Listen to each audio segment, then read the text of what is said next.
Bonjour à tous. Je vais faire la correction du plan de travail commenté par rapport au diaporama que je vais mettre.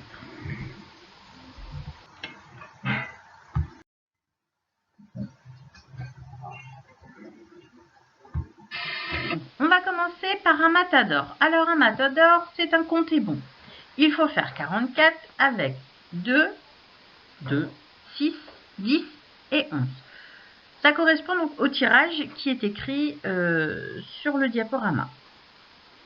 Il faut utiliser que les 5 nombres et qu'une seule fois chacun et utiliser les 4 opérations.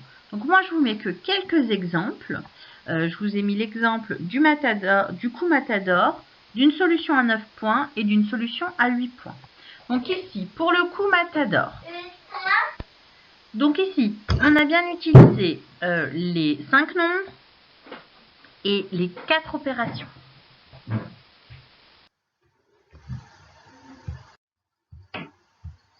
Donc ici, on va regarder ensemble le critère de divisibilité par 3. Donc moi, je vous ai mis différents nombres entre 15 et 999. Donc j'ai mis 15. 15 pour vérifier qu'il est divisible par 3. Donc la méthode, c'est quoi? C'est je prends les chiffres de mon nombre et je les additionne. Donc 15, je fais 1 plus 5 égale 6. 6 est bien divisible par 3. 19, donc c'est 1 plus 9, donc c'est égal à 10. Et donc 10 n'est pas divisible par 3. Donc divisible par 3, c'est-à-dire que est-ce que 10 fait partie de la table de 3? Non, donc ce n'est pas divisible par 3. 22, 2 plus 2, donc c'est égal à 4, ce n'est toujours pas divisible par 3, puisque 4 ne fait pas partie de la table de 3. Je vais reprendre un autre exemple, 350, donc 3 plus 5 plus 0, ça fait 8. 8 n'est pas divisible par 3.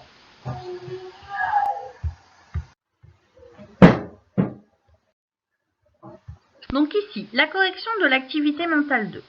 Donc, premier exercice, pour les 4 situations, trouvez le calcul qui permet de répondre à la question posée. On ne vous avait pas demandé d'effectuer le calcul, mais juste, finalement, de décoder la phrase en français mathématiquement.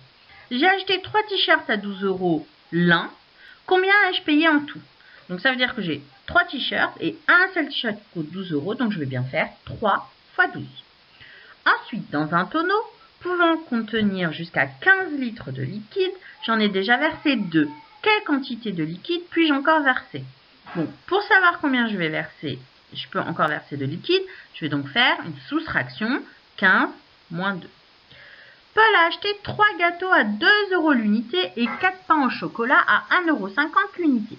Combien a-t-il payé en tout?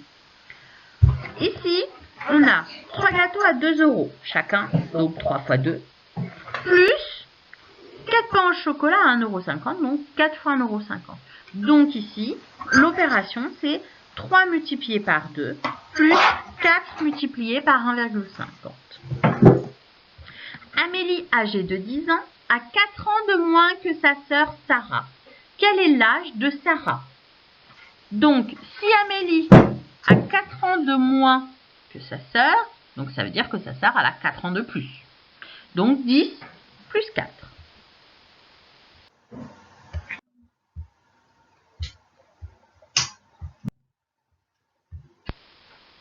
Donc deuxième matador du plan de travail.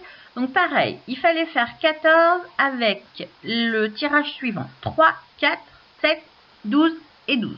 Donc je vous ai mis un coup matador, une solution à 9 points et une solution à 8 points. Donc ici, pour le coup matador, j'ai commencé par 4 moins 3, donc une soustraction égale 1. Ensuite, 12 divisé par 12 égale 1. Je reprends le premier 1 plus le deuxième 1, ça fait 2. Et donc 7 fois 2 égale 14. J'ai bien utilisé les 5 nombres et j'ai bien utilisé les 4 opérations. Pour la solution à 9 points, donc 12 divisé par 3, je commence par une division, ça rapporte le plus de points. Donc c'est égal à 4. Ensuite, 12 moins 4 égale à 8.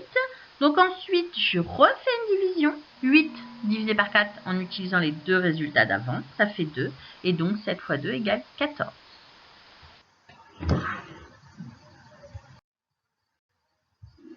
Donc ici, la correction de l'activité rapide. On vous donne 16 multiplié par 25 égale 400. Et on vous demande si les propositions suivantes sont justes ou non. Donc 400 est un multiple de 16. Oui, puisqu'en fait, dans 400, on a 400 égale 16 multiplié par 25. Donc ça veut dire que on a bien 16 multiplié par quelque chose va nous donner 25. Donc 400 est bien un multiple de 16. En gros, 400 est bien dans la table de 16. Ensuite, 25 divise 400. Donc 25 divise 400, on peut le traduire d'une autre manière qui est plus facile, c'est-à-dire 25 est un diviseur de 400. Oui, puisqu'on peut faire 400 divisé par 25. Donc oui, 25 divise 400.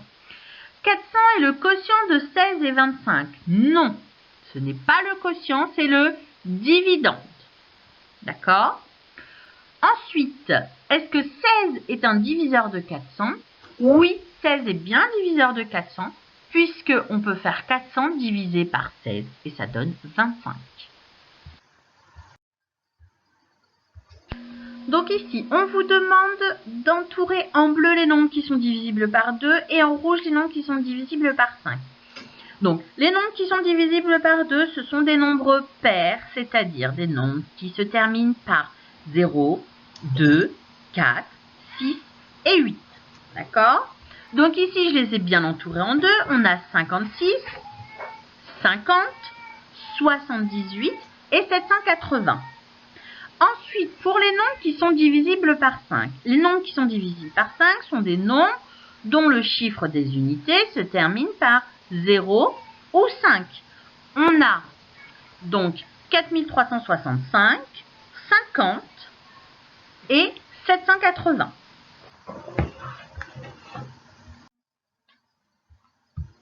Donc ici, on voulait savoir si les nombres sont divisibles par 3 et par 9. Donc 201, je redécompose, donc je réexplique un petit peu le critère de divisibilité par 3, qui est le même par 9 d'ailleurs. Donc 201, le nombre 201, je vais décomposer ce nombre en fonction de ces chiffres et je vais les faire la somme, donc faire l'addition. 2 plus 0 plus 1, c'est égal à 3, donc 3 est bien divisible par 3, mais pas divisible par 9.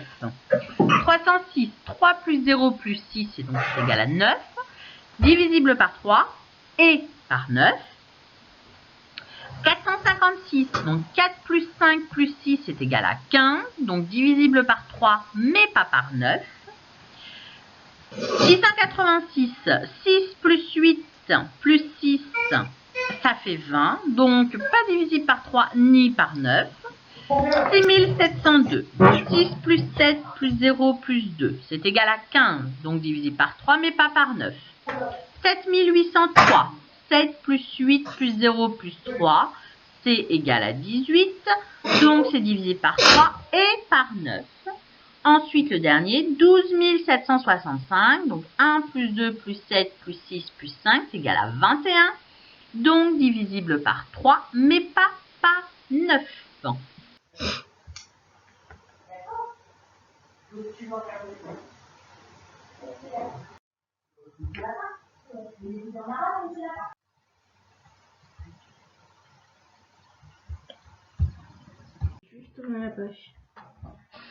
Donc ici, on vous demande d'écrire tous les multiples de 3 compris entre 31 et...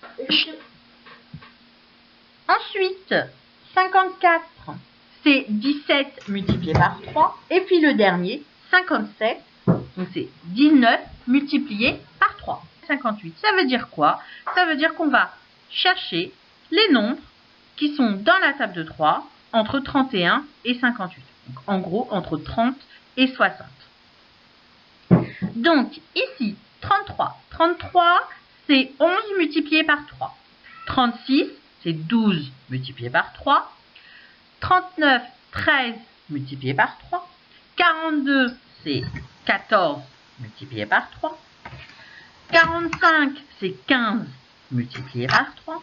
48, c'est 16 multiplié par 3.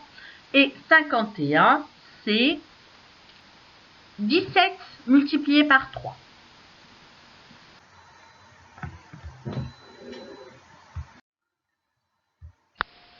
Donc ici, on cherche à déterminer si les nombres sont divisibles par 2, par 3, par 4, par 5, par 9 et par 10.